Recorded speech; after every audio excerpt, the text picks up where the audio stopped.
उन्होंने बोला है CAA में नहीं झुकेंगे, उन्होंने बोला है आपका किसान विरोधी बिल में नहीं झुकेंगे, उन्होंने बोला नोटबंदी में संशोधन नहीं करेंगे, सब में तो संशोधन करते हैं। यही युवा के द्वारा आज़ादी के बाद 1955 सबसे पहला आंदोलन भाई जो वादा उन्होंने किया था कि हर साल 2 करोड़ नौकरी देंगे हम, उन्होंने पूरा तो किया नहीं।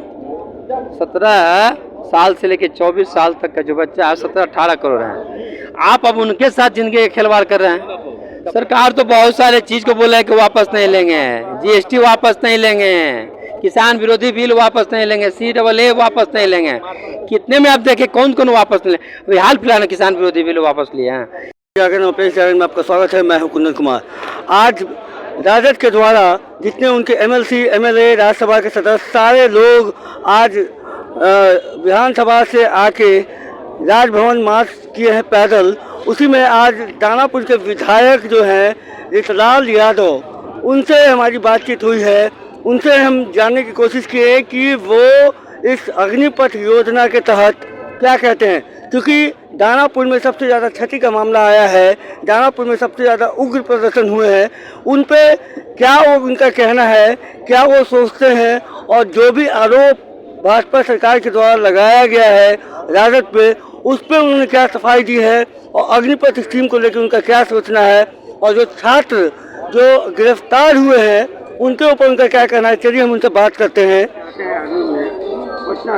क्या कहेंगे इस पे, ये जो अग्निपथ? देखिए, दानापुर तो मेरा अपना जन्मभूमि है, लेकिन साथ साथ हम देशवासी भी हैं।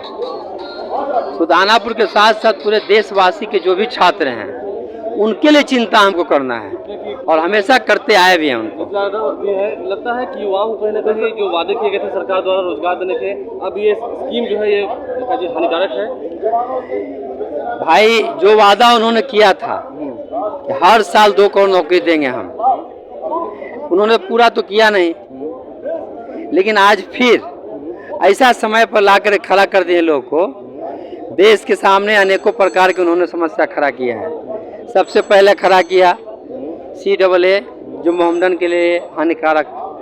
दूसरा आपने खड़ा कर दिया नोटबंदी, जो पूरे हिंदुस्तान के जो GDP ग्रोथ होता है, जीने मरने का जो सोच होता है या जीवन यापन करने का जो रास्ता होता है, आर्थिक व्यवस्था होता है, और शास्त्रियों को दरकिनार करके आपने नोटबंदी का काम कर दिया। फिर आपने किसान विरोधी बिल ला दिया। अब बताइए, सब कुछ करने के साथ साथ अभी जो ले आए हैं, जो 17 से 18 वर्ष के जो बच्चा है, कम से कम लगता है कि 17-18 करोड़ है। 17 साल से लेकर 24 साल तक का जो बच्चा है 17-18 करोड़ है। आप अब उनके साथ जिंदगी का खिलवाड़ कर रहे हैं, कब तक आदमी बर्दाश्त करेगा। सरकार तुमने तो कह दिया कि हम इसको वापस नहीं लेंगे, इस योजना को। सरकार तो बहुत सारे चीज को बोला है कि वापस नहीं लेंगे, GST वापस नहीं लेंगे, किसान विरोधी बिल वापस नहीं लेंगे, CAA वापस नहीं लेंगे। कितने में आप देखें कौन कौन वापस नहीं लेंगे। हाल फिलहाल किसान विरोधी बिल वापस लिए हैं, GST में बार बार संशोधन कर रहे हैं ना। अभी जो बच्चा का है, अभी 4 दिन पहले इन्होंने अग्निवीरों का जो वहाँ से लाया है मैनिफेस्टो तैयार करके, उसमें देखिए बार बार संशोधन कर रहे हैं। इससे जाहिर होता है कि इन पर महानुभाव जो बैठे हुए हैं ज्ञान दाता, उनको इन्होंने तरजीह नहीं दिया, और नहीं तरजीह देने के कारण अपने आप में तानाशाह साबित कर रहे हैं। जो मन में आता है वो लागू कर दे रहे हैं। के लिए आपको नोटिफिकेशन भी जारी कर दिया गया है सरकार की ओर से। आपको ये पता होगा कि किसान विरोधी बिल के लिए लोकसभा और राज्यसभा दोनों में पारित कर दिया गया था, उसका नोटिफिकेशन भी उन्होंने जारी कर दिया था, और अभी भी आप देखे हैं नोटिफिकेशन जारी किया है। लेकिन आज आप ही लोग मीडिया के माध्यम से खबर आया है कि इसमें हो सकता है 50% का जो 25% वापस लेना होगा, जो उन्होंने बोला 25% देने के लिए, हो सकता है उसे 50% करने की आवश्यकता महसूस कर रहे हैं। तो क्या खेल है, जो मन में आता है बिल पारित कर देते हैं, जो जब मन में आता है जब आप कर लेते हैं। चलिए ठीक, प्रूफ कर दे, आतंकवादी कोई नहीं है। ये घुसपैठी का रास्ता आपने बना लिया है। अब सीधी सी बात मान लीजिए कि यहाँ पे 1000 लोग हैं, 1000 में कितने % लोग मरने के लिए तैयार होंगे 4 साल के लिए। परसेंटेज लोग के मन में बात आएगा कि 4 साल के लिए मरने में इतने क्यों जा। तो घुसपैठ अगर जो बात शब्द मेरे मन में आ जाएगा या आपके मन में आ जाएगा या जो भी सेना के लोग हैं उन्हें मन में आ जाएगा तो घुसपैठ को रोकना बंद कर देंगे। फिर उसी तरह से घुसपैठ शुरू होगा और जब चुनाव आएगा तक आतंकवादी कार्यक्रम हमारे देश में शुरू होगा और फिर चुनाव हम आप लोग कांग्रेस साथ नहीं आई, आप लोग कांग्रेस साथ नहीं आई। कांग्रेस हर एक मिनट हर पार्टी जो है हर पार्टी का अपना अपना कार्यक्रम बना हुआ है। वो अपने पार्टी के कार्यक्रम में शामिल हैं, दिल्ली गए हुए लोग, हम लोग अपने पार्टी के कार्यक्रम में शामिल हैं।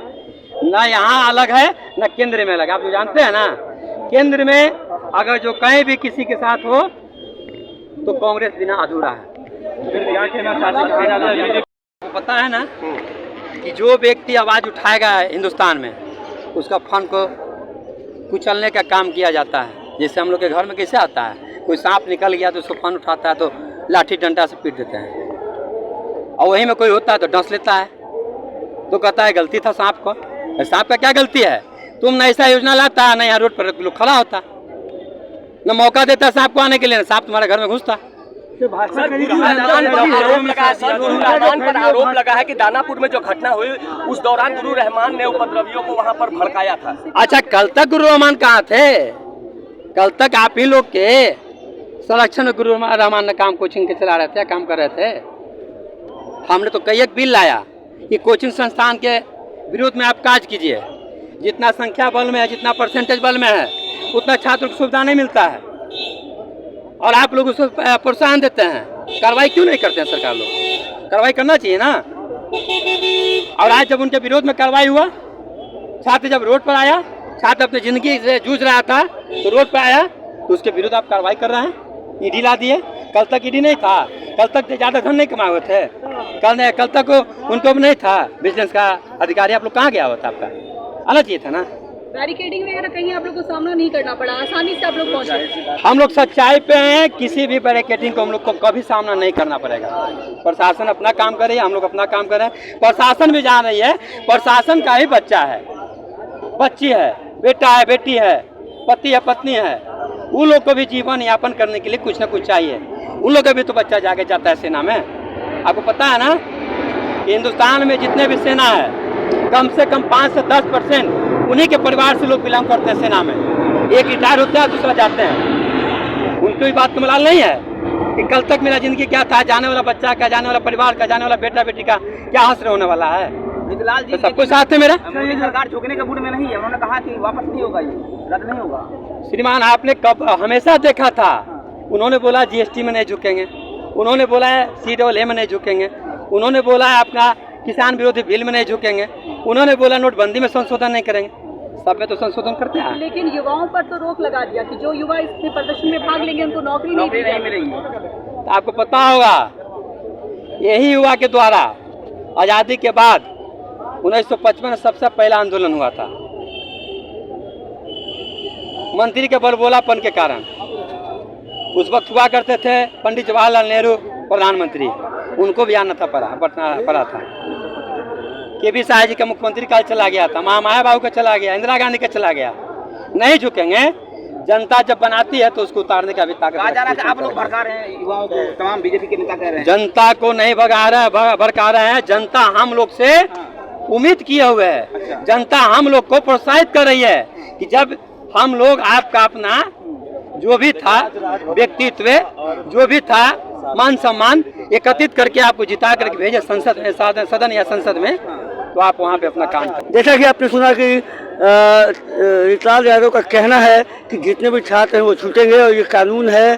पहले भी सरकार झुक चुकी है, चाहे वो CAA का मामला हो, किसान विरोधी बिल हो या GST हो, इन सब में संशोधन हुआ है। यहाँ भी फिर से संशोधन होगा और पुराना जो सेना का जो भर्ती प्रक्रिया थी उसी प्रक्रिया पे काम होगा। बहरहाल अब बने रहिएगा पेश के साथ, तब तक के लिए धन्यवाद।